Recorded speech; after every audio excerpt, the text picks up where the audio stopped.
Oke, kawan-kawan selamat malam dan welcome to Kero in the Coast. Yeah.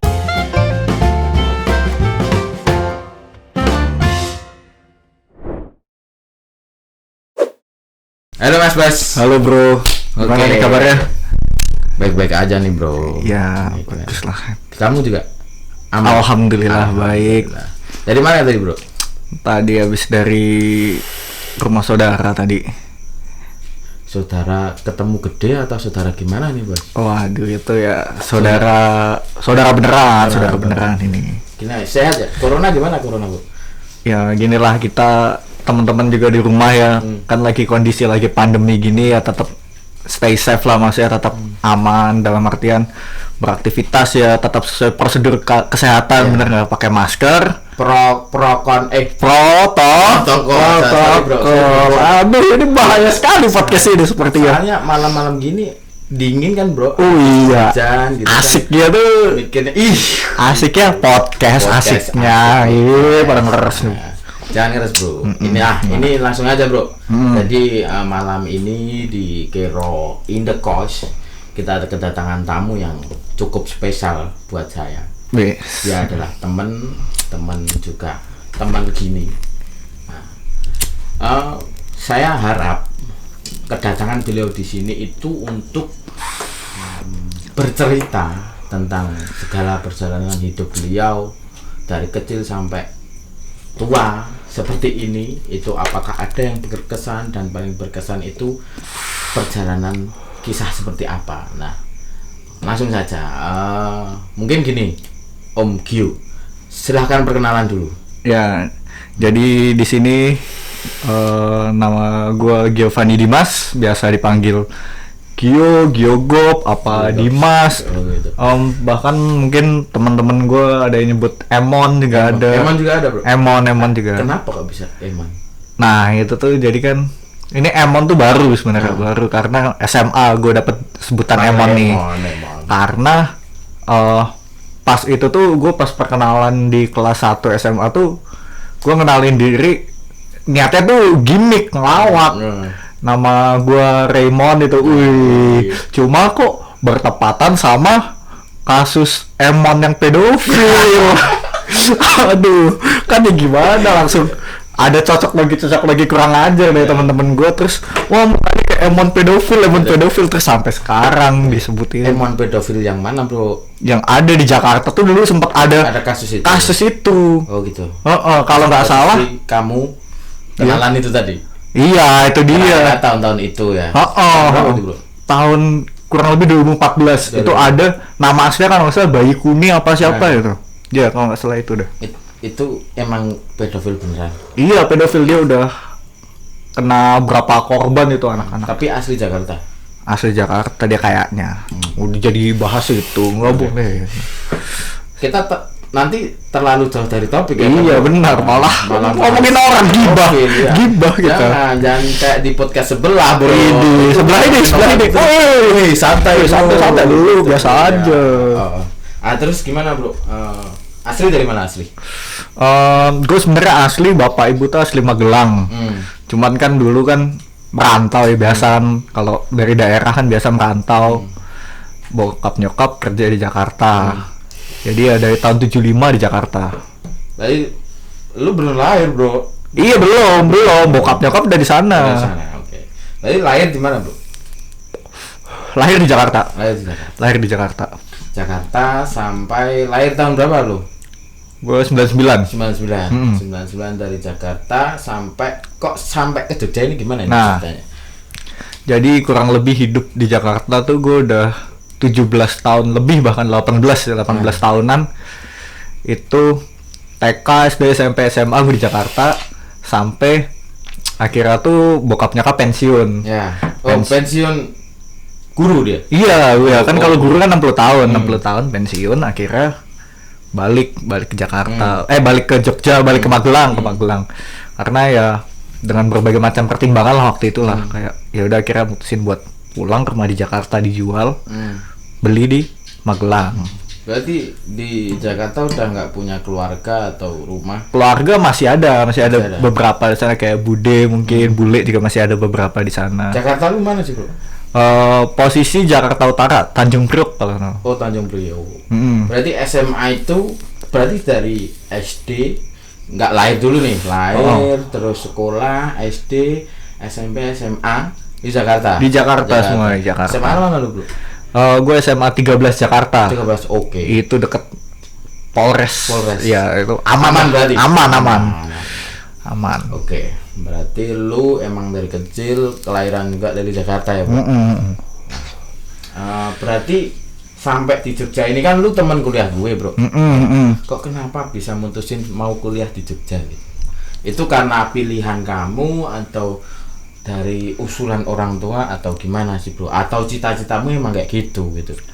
Buat kuliah tuh sebenarnya awalnya tuh nggak, ya sebenarnya tuh kuliah tuh ya di mana aja, bahkan mungkin karena emang udah lama di Jakarta, emang orientasi pengennya di Jakarta karena kan teman-teman apa segala macamnya di Jakarta semua kan, pengennya di Jakarta, cuman kan orang tua rumah segala macamnya dari Jawa lah, dari Magelang, dari Jawa ya, kalau bisa ya cari kuliah yang di Jawa lah, di Jawa Tengah, daerah Jawa Tengah. Akhirnya nyoba tes berapa tempat, tidak diterima. Nggak keterima, akhirnya opsi tes di mana tuh bro maksudnya? Gue tuh dulu sempet tes di UGM, Undip, UNS, nggak ada yang dapet semua. Oh, nggak ada yang dapet semua. Pahit lah. Itu mungkin bukan karena otakmu sih bro. Otakmu aku percaya itu cerdas. Ya mungkin emang bentuk fisikmu itu, physically. Ya gitu ya, tahu sendiri kan. Gitu. Body shaming. Enggak body shaming, ini kan karena kita udah kenal. Oh iya. Di dalam pertemanan itu kan nggak ada maaf, itu nggak ada. Terima kasih itu nggak ada. Semua udah tanpa kita mengungkapkan udah dapat feel-nya, feel-nya udah dapat. Itu mantep bro. Untung kita temen dulu ya Yo, bro. Nah kalau belum teman gue nggak berani sama Bung Gio kayak gitu. Preman Jakarta tuh bro. Iya di Jakarta, sayangnya kita di Jogja. Ini gue taruh aja ya bro ya. Iya. Gue kayak gini udah kedengeran sih sebenarnya. Ini kan dari lahiran 99, lahir di Jakarta itu, terus SMA di Jakarta sampai sekarang di akhir 2020 Desember ini kan berarti kamu udah melalui sorry, berarti ini dicabut juga apa nih? cabut aja nggak apa-apa ya? Aduh iya, dulu juga pandai, tadi juga nggak ada suaranya. Kamu ditipu sama perangkat. Iya, ngajar deh. Makanya itu kembali lagi ya? Iya, gimana tuh? Kan kamu lahir Jakarta dari tahun 99 dan sampai sekarang 2020 kan udah melalui sekitar 21 tahun berarti usiamu. Iya, 21 tahun sekarang hidup lah. Hidupnya 21 tahun. Hidup biasa-biasa aja atau ada yang sesuatu gitu? Banyak sih ya, pasti banyak. Banyak sih, tapi yang ini boleh nih gue mulai cerita ya? Boleh mulai cerita. Banyak. Tapi tunggu dulu bro. Oh belum dah. Kepo dulu. Iya, udah semangat. Jadi aku mau tanya nih bro sama Bung Gio ini, gimana sih pengalamannya hidup berpindah-pindah selama 21 tahun? Ya nggak selama itu, tapi kan selama 21 tahun itu pasti Bung Gio ini mengalami beberapa peristiwa dan melalui banyak sekali kejadian-kejadian yang baik itu bisa diterima Bung Gio atau tidak, seperti itu kan? Iya, benar. Mungkin di sini kami ingin tahu apa sih yang menjadi itu adalah momen atau kisah atau kejadian yang sampai sekarang hingga umur Bung Gio 21 tahun ini itu nggak bisa terlupakan dan bahkan itu bisa menjadi traumatik atau menjadi motivasi atau apa, itu bisa diceritakan sekarang. Gitu Bung Gio. Jadi itu kalau pengalaman menarik, mau itu manis pahit, sebenarnya banyak, tapi yang benar-benar bekas sampai sekarang tuh cuma satu sebenarnya tuh. Apa itu Bung? Itu jadi dulu tuh kejadiannya gue masih kalau nggak salah SD kelas 4-5 lah. Itu tuh jadi kejadian di mana posisinya tuh apa apa ya, gue nggak paham kondisi gue, tapi itu berdasarkan orang yang ahli di bidangnya. Jadi ini tuh insiden magis bener ya, dimana di sini tuh kata orang yang ahlinya itu tadi, gue diguna-guna atau disantet lah kalau kasarnya. Disantet. Iya, disantet. Jadi awal mulanya itu benar bro, gimana? Itu posisimu kelas 4. Heeh. Enggak kelas 5 ya? Nah, kelas 4 5 SD. Masih SD, masih kecil SD. Belum bisa. Belum tahu kayak gitu. Apa udah tahu, Bro? Belum ya. Oke. Belum kelas 4 5 SD itu kamu disinyalir kena guna-guna. Iya, benar juga. Itu posisinya kamu di mana, Bro? Udah di Jogja apa masih di Jakarta atau di mana tepatnya? Jadi itu awalnya tuh posisi tuh di rumah di Jakarta, masih di Jakarta. Posisi lagi tidur, mimpi kayak kita tuh, gua di jalan setapak gitu. Habis balik dari ulang tahun temen katanya, naik sepeda balik sampai depan gang rumah itu tuh, jadi tuh semua gelap, yang kelihatan sih cuma jalannya doang. Ya udah gue ikutin, tiba-tiba tuh ada kayak orang negur gue, bilangnya mas itu di kepalanya ada paku mas, di kepalanya ada paku. Tapi gue megang kepala gue tuh nggak ada apa-apa. Nah, bentar, itu posisi kamu dalam mimpi ya? Dalam mimpi. Apa sih, tidur pagi, siang atau malam? Malam. Kalau posisi kamu tidur malam-malam kamu ngimpi. Mimpi tadi. Iya. Nah, terus lanjut gimana tuh? Terus akhirnya panik. Kok ada paku, tapi kok nggak. Tapi itu yang orang yang nepuk kamu itu beneran orang, maksudnya wujudnya orang bapak-bapak. Tapi kamu nggak kenal. Nah terus ya udah, kira lari ke rumah. Di rumah tuh rame, banyak saudara-saudara orang gitu, dan semuanya ngelihat di kepala tuh ada paku. Jadi orang lain ngelihat di kepala gue ada paku, tapi gue nggak ngerasa ada paku gitu loh. Itu dalam mimpimu? Masih dalam mimpi, konteksnya masih mimpi nih. Panik. Kira panik, chaos. Tiba-tiba bangun. Bangun ini tuh awalnya tuh masih biasa, mimpi buruk. Karena itu bangun posisi udah pagi atau masih malam? Udah pagi, subuh ya. Subuh, dan itu kan posisi tidur kan masih sama nyokap ya, masih bocahan, masih tidur, belum berani tidur sendiri, masih sama nyokap. Sampai pas di sekolah. Nah ini kondisinya tuh, ini yang sebenarnya susah dijelasin. Jadi pas kejadian itu tuh gue mengungkapkan yang gue rasain tuh susah. Tapi view yang gue lihat gue ngerasanya tuh kayak pandangan mata kita kan jernih nih. Tapi kalau pas posisi itu tuh kayak mata kita tuh dilapisin, kayak ada kaca gitu di depan kita. Kayak ada kaca, jadi kayak badan mulai mati rasa, waktu mulai terasa lama banget, dan kita tuh kayak ngerasa hampa loh, kan kita kayak di ruangan ini nih, kita ngerasa oh ini ada orang di sini, ada orang di sini, ada hawa keberadaan. Itu tuh bener-bener hampa, bener-bener kosong gitu.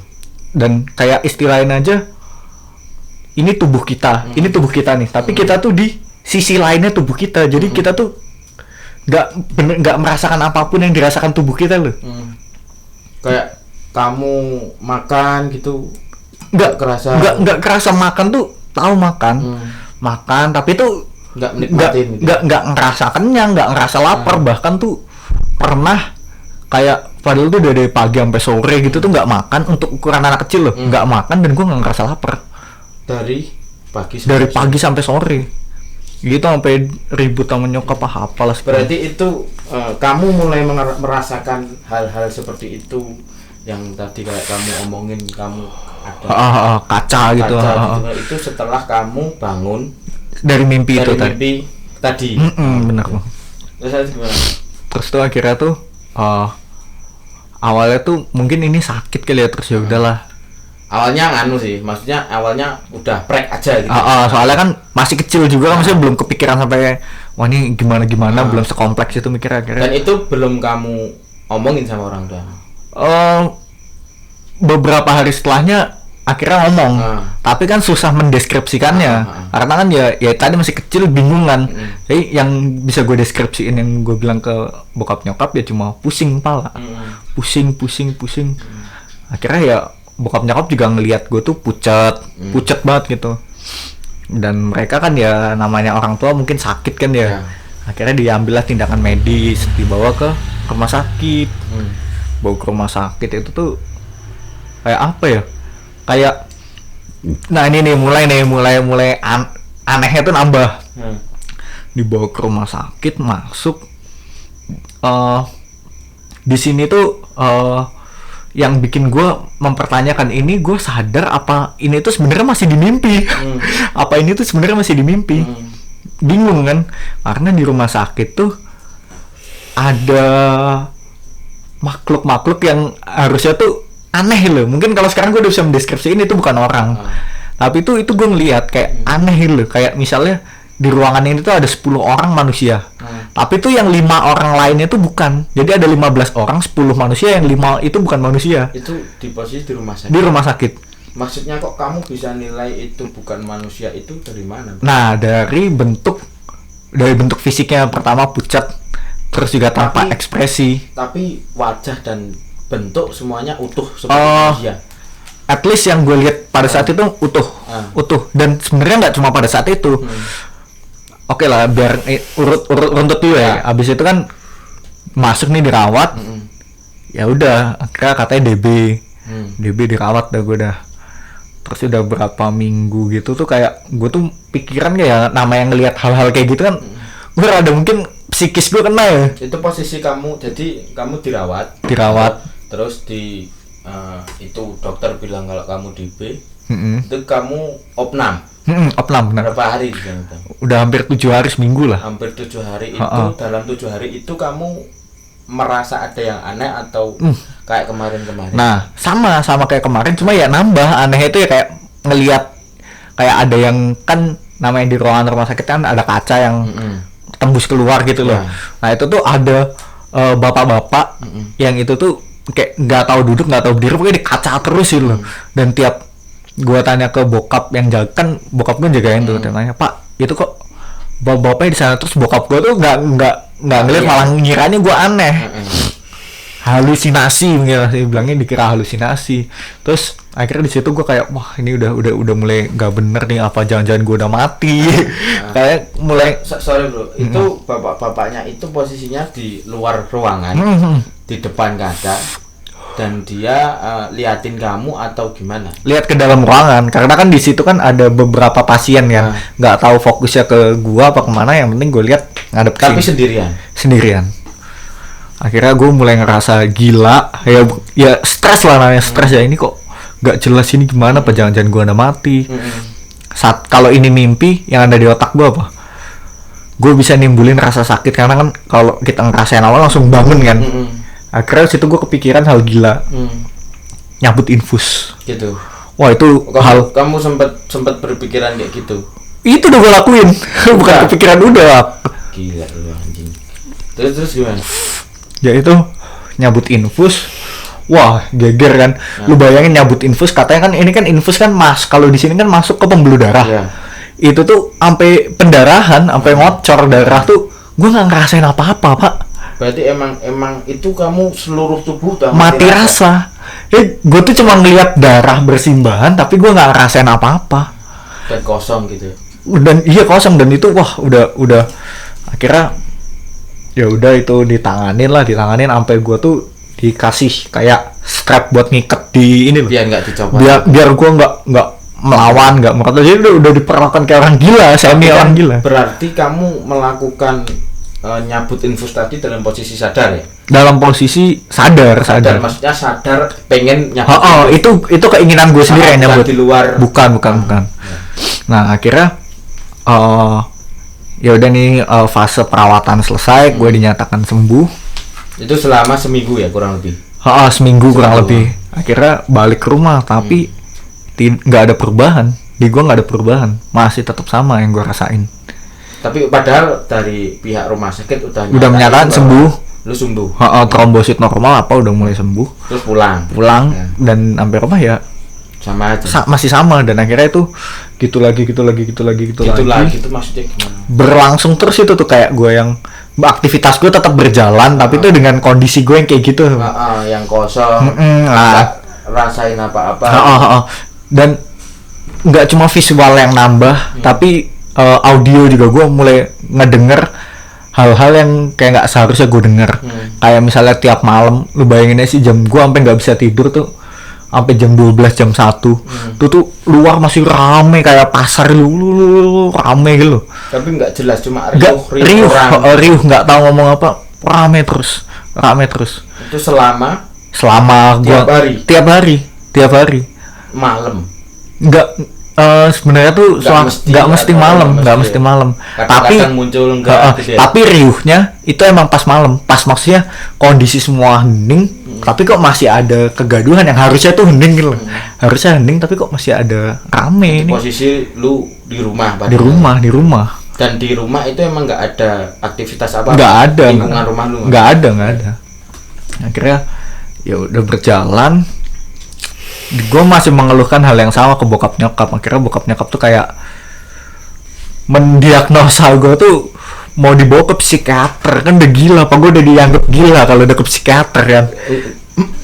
Bokap nyokap lu pengen bawa lu ke psikiater. Itu udah? Belum. Karena pas itu tuh ada saudara gue, kakak sepupu gue yang kayak ngira ini jangan-jangan bukan sakit medis ini. Akhirnya dibawalah ke beberapa orang pinter. Gue nggak inget siapa namanya, tapi ada kurang lebih 3 orang pinter di Jakarta. Itu tuh atas diagnosanya dia tuh mereka tuh nggak bisa menelaah gue ini kenapa, itu nggak bisa. Kayak oh ini cuma ada ini gangguan, ini ada ini. Spesifiknya kenapa nggak ada? Spesifiknya tuh nggak jelas. Bahkan ada salah satu dari mereka tuh yang bilang ini nggak ada apa-apa bu, sehat kok. Itu 3 orang pinter lah. Ya? 3 orang pinter lah. Pinter dalam tanda kutip. Dalam hal magis. Itu posisi di Jakarta semua. Di Jakarta semua. Dikasih air doa apa gitu segala macem juga nggak ngefek pak, masih tetap apa gitu lagi. Akhirnya dapat saran dari adiknya nyokap gue buat ada nih di kampung tuh orang pinter namanya, nggak usah disebutin. Nggak usah. Ya ada di daerah kampung gue tuh Magelang kan berarti. Magelang di Magelang tuh orang pinter. Akhirnya dihubungin via telepon. Dia ngasih, kayaknya dia nerawang terus ngasih saran. Tapi sorry bro, tadi sebelum kamu ke Magelang kan itu melalui 3 orang pinter. Nah 3 orang pinter itu maksudnya masa nggak ngobatin lu kayak gimana gitu? Yang gue inget tuh yang pertama ada yang ngobatin tuh dielus punggungnya diginiin, anget. Gue ngerasa anget. Ini tangannya kok panas gini. Tapi dia setelah ngecek gitu dia bilang nggak ada apa-apa bu, sehat. Ada yang satu lagi tuh dikasih air aqua yang 1,5 liter itu, dikasih doa apa, gue suruh minum sehari 3 kali sama buat cuci muka. Ya nihil. Maksudnya kamu nggak ngerasain beberapa saat sembuh atau nggak ada perubahan yang signifikan sama sekali, nggak ada. Akhirnya ya itu tadi ke orang pintar yang di kampung, dia nyaranin buat air kelapa muda yang hijau itu direbus di modelannya tuh kayak kendi yang buat jamun lah, yang dari tanah liat. Nah itu ada beberapa komponen rempah-rempah kalau nggak salah, direbus terus gue suruh minum. Tapi itu posisi itu baru via telepon. Kamu masih di Jakarta? Masih. Itu nyokap, makanya orang tua lah yang ngurusin yang perantara, gue cuma suruh minum doang. Itu signifikan. Setelah minum berapa saat kayak kesadaran gue tuh balik lagi. Kayak tiba-tiba pandangan gue maju, kok balik. Enggak kayak di alam mimpi. Kok balik? Seneng dong. Wih sembuh segala macam sembuh. Tapi nggak berlangsung lama. Nggak berlangsung lama maksudnya? Itu mungkin kalau gue efek ngerasanya pagi, itu sore udah balik lagi kayak gitu. Nggak nyampe bertahan 1 hari. Nggak nyampe. Jadi cuma gue tinggal tidur dan bangun-bangun balik lagi. Shitnya gitu. Terus saya kira gue ngeluh lagi dong ke bokap nyokap, masih pusing kok balik lagi gitu segala macam. Terus ya akhirnya sarannya ya temuin langsung orangnya ini, si orang pintar yang di Magelang ini. Kira pulanglah gue ke kampung. Dengan tujuan mau nemuin itu orang pintar itu. Iya, iya. Dan sampai sana ya akhirnya diobatin. Dia tuh cuma tiap gue cerita dia cuma itu gini. udah tua. Udah tua sih, mungkin umur 70-an mungkin. Cowok, cewek? Cowok. Udah 70-an. Nah, akhirnya kalau di dia tuh dapat air juga. Sama metode cuma minum, dicuci muka. Cuman tiap tidur nanti di bawah bantal diselipin bulu burung dara. Ada syaratnya bulu burung dara, yang burung dara itu gimana ada tuh. Ada. Diambil satu. Maksudnya burung dara yang nggak sembarangan gitu. Kayak dicari lah pas itu dapat. Kira bawa balik tidur pakai itu dan balik ke Jakarta. Mencoba metode yang beliau ajarkan ya udah sembuh. Tapi sampai maksudnya kamu datang ke Magelang nih. Terus cara orang pintarnya itu tahu bahwa kamu punya penyakit itu apa cuma dilihat tok, ngobrol-ngobrol, apa ada sentuhan-sentuhan gitu? Enggak, cuma ngobrol-ngobrol doang, dia udah ngangguk sendiri. Dan mungkin udah tahu juga ya. Iya, mungkin yang namanya juga orang pinter kan. Iya. Terus kan akhirnya balik ke Jakarta dan sembuh. Akhirnya nyokap bilang katanya tuh ini apa? Ada yang nggak seneng mungkin sama keluarga. Sama keluarga gue ada yang nggak seneng mungkin. Berarti itu kalau dari orang pinter yang di Magelang tadi, dia maksudnya menurut dia itu ada orang yang nggak seneng sama keluargamu. Nah terus ngirimin santet lah. Nah mungkin santetnya itu mau mengarah ke nyokap gua, cuma kenanya ke meleset. Karena kan pas itu kalau di logika ya kan gue tidurnya samping nyokap. Ya mungkin meleset lah. Cuma si orang pinter ini tuh nggak mau ngasih tahu siapa namanya, orang mana tuh nggak mau, cuma ngasih tahu kayak ini ada yang nggak seneng gitu. Berarti emang murni guna-guna ya? Murni guna-guna. Bukan suatu hal penyakit medis, itu bukan hal medis. Bukan. Terus gimana setelah? Nah setelah itu ini dari peristiwa yang gue alamin ini tuh ini bukan mengubah sih, kayak ada efeknya yang kena ke gue. Kayak setelah itu gue jadi lebih sensitif akan hal-hal yang kayak gitu, yang tidak kasat mata. Kayak mungkin. Tapi bentar bro, itu kamu posisi kan tadi udah berobat kan, terus dapat metode pengobatan burung dara dan sebagainya itu udah manjur. Udah manjur. Berlangsung berapa lama itu kira-kira? Kesembuhannya apa? Kesembuhnya maksudnya proses pengobatannya. Kan itu cuma burung dara ditaruh ke bawah bantal, nah gitu kan. Itu nggak lama kok, nggak nyampe seminggu mungkin udah sembuh. Berarti selama burung dara kamu taruh ke bawah bantal itu posisi kamu udah sadar? Udah sembuh. Terus pas udah sembuh ya udah. Terus kamu punya itu, maksudnya walaupun udah sembuh kamu mempunyai kepekaan tersendiri. Mungkin itu efek dari kejadian itu. Mungkin ya. Kayak bisa melihat, bukan cuma melihat, kalau orang indigo mungkin ya bilangnya indigo, atau orang yang punya indera keenam, itu kan mereka secara sadar melihat, cuma melihat. Tapi kalau gue tuh melihat tapi bukan dalam kondisi sadar, tapi gue melihat pas gue tidur. Gue kayak, nah ini tuh posisi udah sembuh. Ini posisi udah sembuh. Ini kejadian mungkin beberapa tahun setelah peristiwa itu, mungkin SMP mungkin SMP, nggak begitu ingat juga awalnya kapan. Itu tuh mimpi. Gue tuh ngerasa kayak gue ngelihat nih, gue tidur, tapi gue tuh terbang. Gue ngelihat, oh ini tubuh gue tidur. Gue kayak lihat jelas. Ngelihat, oh ini gue tidur, ini rumah gue. Berarti kan itu maksud gua aneh itu bro. Maksudnya ketika aku pengalaman mimpi, aku bahkan nggak tahu nih aku bisa ngelihat diriku tidur. Bukan itu. Bahkan aku nyimpulin itu bukan mimpi.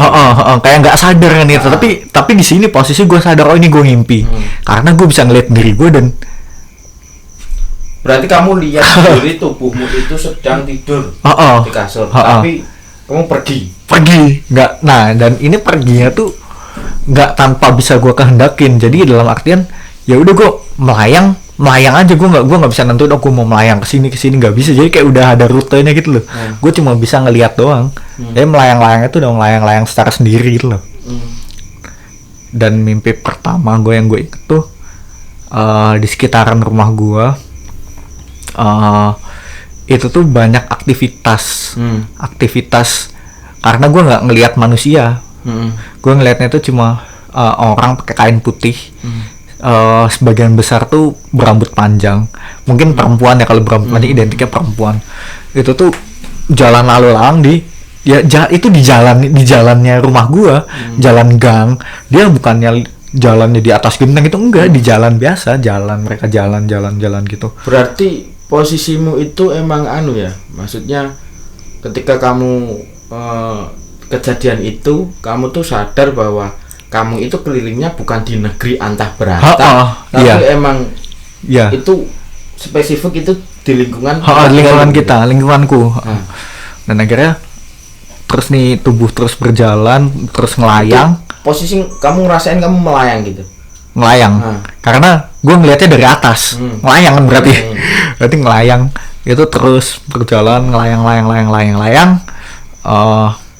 Sampai ke ujung gang, jadi ada jalan gede. Ini sebutin nama jalan ya? Nggak apa-apa lah ya, kalau jalan kan umum lah ya. Daerah itu. Itu ada namanya Jalan Kramat Raya. Kramat Raya itu masih sama nih, orang-orangnya masih putih-putih jalan, terus kok tapi orangnya itu banyak, tapi nggak bisa ngelihat secara detail ini wajahnya. Ya cuma maksudnya aktivitas orang-orang itu yang kamu lihat itu posisinya aktivitasnya ngapain gitu? Cuma mereka jalan, ada yang jalan ke sini, ada yang jalan ke sono, udah cuma jalan doang. Dan tiba-tiba tuh sampai jalan gede, jalan raya itu tuh yang gue lihat tuh udah bukan orang pakai baju putih lagi, tapi manusia yang lari-lari dari arah seberang mau nyebrang jalan. Cewek kayak gue nggak tahu dikejar siapa, dikejar dia apa. Posisinya bukan kayak orang-orang yang kamu lihat tadi. Bukan. Ini tuh manusia, tapi manusia yang kayak lagi dikejar-kejar. Terus ketabrak mobil. Dia kan lari-lari mau nyebrang jalan, terus tiba-tiba ketabrak mobil angkutan biasa itu.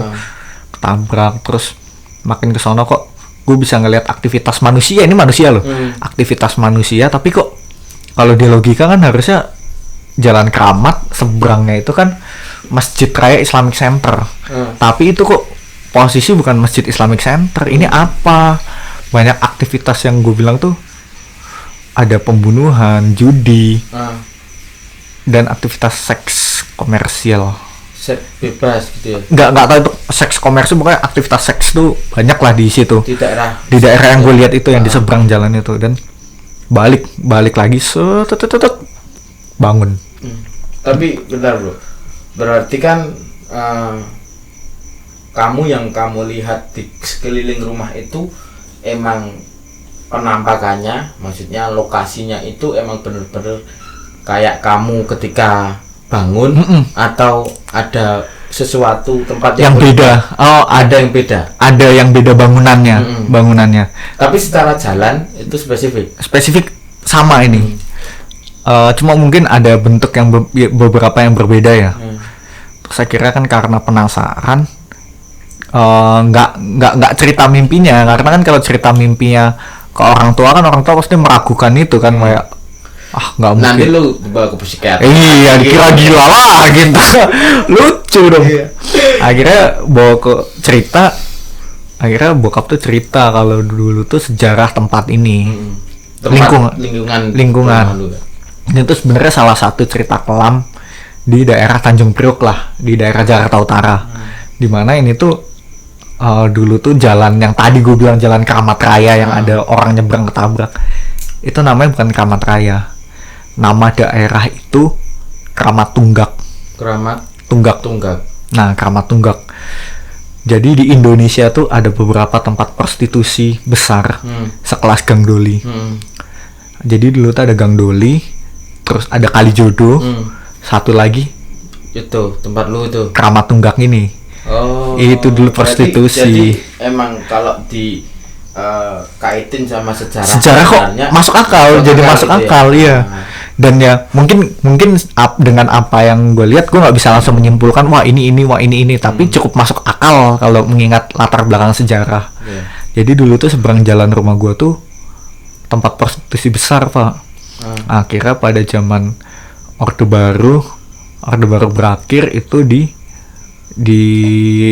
digusur lah, kayak ditutup kayak Gang Doli gitu, digusur, direvitalisasi, akhirnya dibangun Masjid Agung yang megah, Masjid Islamic Center yang kamu ceritain tadi. Iya, itu dulu sebelumnya tempat prostitusi. Akhirnya dibongkar, dijadiin. Itu berdasarkan bokap lu ya? Kan bokap kan udah lama, dari tahun 70 di Jakarta, di daerah itu emang. Dan yang gitu, akhirnya oh iya, dari situ gue mulai menarik kesimpulan bahwa sebenarnya itu mimpi aneh yang gue alamin, gue bisa ngebedain ini mimpi aneh sama enggak. Kalau mimpi yang normal ya gue nggak sadar ini mimpi, dan mimpinya itu absurd loh. Kalau ini kan mimpinya jelas, ada alurnya. Itu ya mimpi-mimpi yang kayak gitu tuh gue udah mulai bisa ngebedain, oh berarti kalau gue mimpi yang aneh ini itu atas respon dari alam sekitar gue, lingkungan sekitar gue.